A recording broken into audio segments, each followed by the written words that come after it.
I hope you are doing well. I just ran the algorithm right now and it gave me all those pairs to have a look at for the day.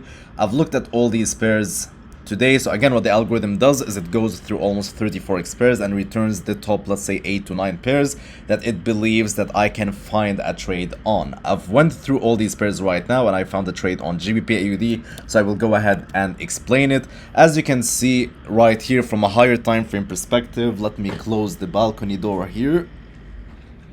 Alright, so as you can see for Gbpaud, the market was pushing through all over the place, consolidating right here, and the market right now has just done a huge impulse to the downside where it has taken all this liquidity through to the downside. So we find these bottoms right there, we find this trend line right here through to the upside, we find some mini impulses inside this price action right here that is leaving order blocks and balances through to the downside. The market has just taken all this liquidity through to the downside. It's fair to understand also that for these bottoms right here, when people were buying, they were placing their stop losses just below this low right there, because they do place their stop losses below the latest low. And right here, as you can see, the market has taken these stop losses and is now starting to push through to the upside, which is very important from a price action perspective. I believe the market is building up positions right now in order to reverse from there and take out the highs right here. We can see those highs right there, for example. Let me mark them. We can see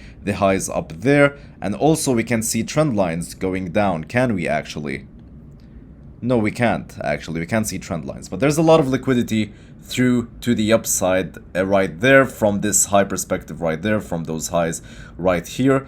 And I believe after, which is the most important part for me, that the market, after taking these stop losses through to the downside below this low, that it built up enough positions to at least reverse right here and take out this high.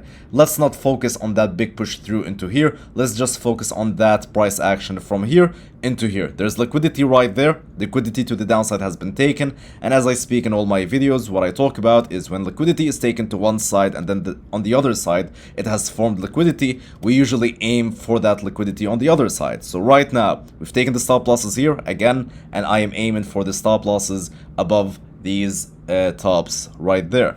And therefore, if I go right here to the 30 minutes time frame, I can see that as the market was pushing down to take out all those like 6 hours bottoms right here that I just showed you, the market formed a 3 drives pattern. 1, 2, and 3 drives into these lows, into these stop losses that I just talked about.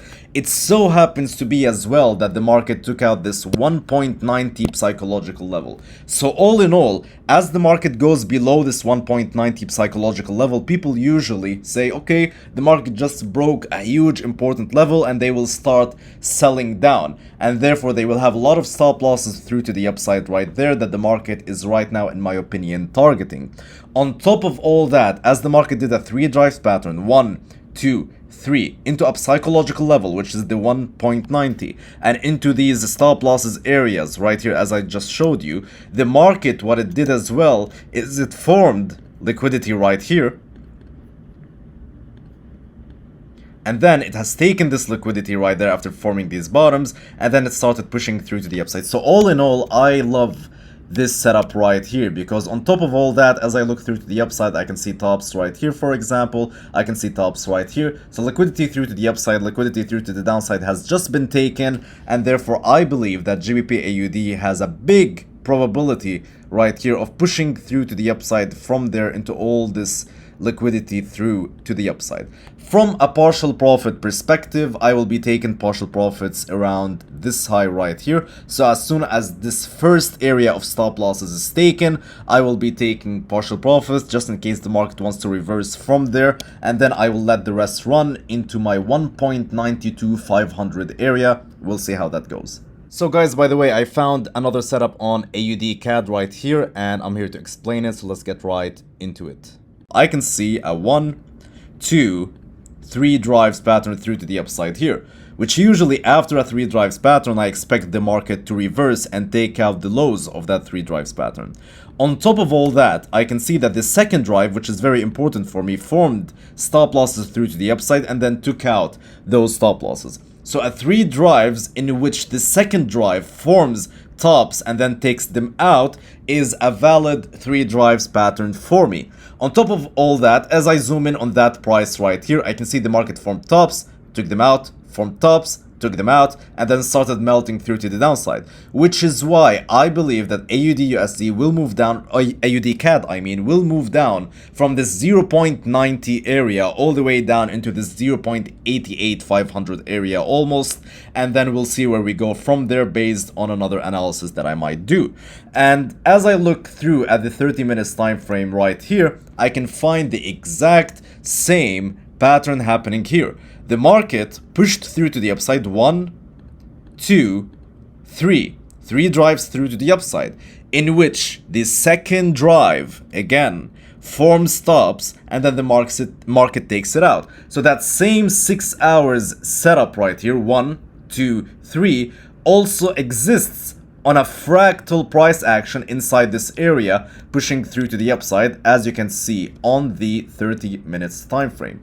And therefore, I am trading that same pattern. I am just waiting for AUD CAD to take out this high right there, because we just taken out like a bottom right here and then pushing through to the upside. So maybe take out that high and then start moving through to the downside from there, where I will be executed into it as a sell stop, and then we'll just sell the market into this area right here, into the low of that 3 drives pattern. We'll see how that goes. Hello again. So I'm going to be showing you the results of the AUD CAD and GBP AUD trade, and I'm going to be telling you what I believe is going to happen next, or at least what my bias is at the moment.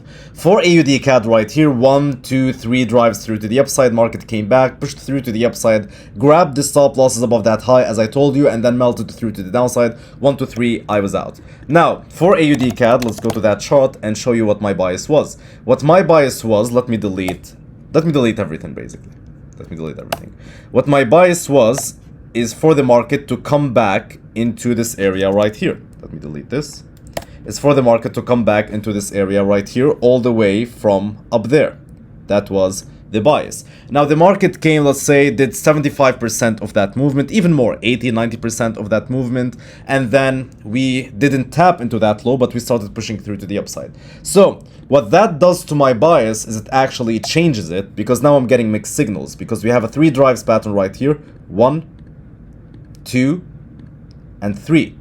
And as you can see, that second drive through to the downside from right here, 1 right there, the second drive, what it did is it formed bottoms with this low right there, and then the third drive grabbed these lows right here, and then the market impulsed through to the upside right there after grabbing the liquidity below here. And therefore, this small pattern right here is telling me that AUD CAD will be moving from right here all the way up into these tops right there.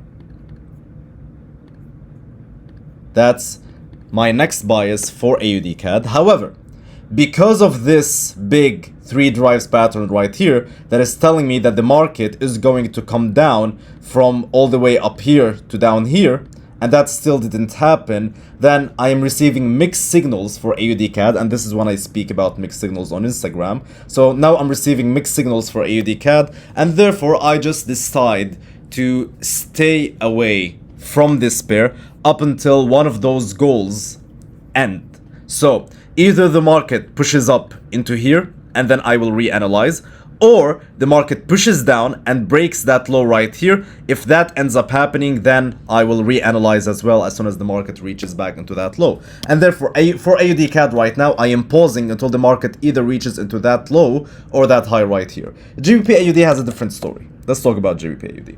For GBP AUD, we had a very big bias towards the 1.95 area, and as I told you, of course, I'm not going to just buy the market. By the way, just before I talk about GBP AUD, I want to go back to AUD CAD. This is why, guys, as you can see, 85% push to the downside almost. This is why I enter small trades like that, 1, 2, 3, and then exit.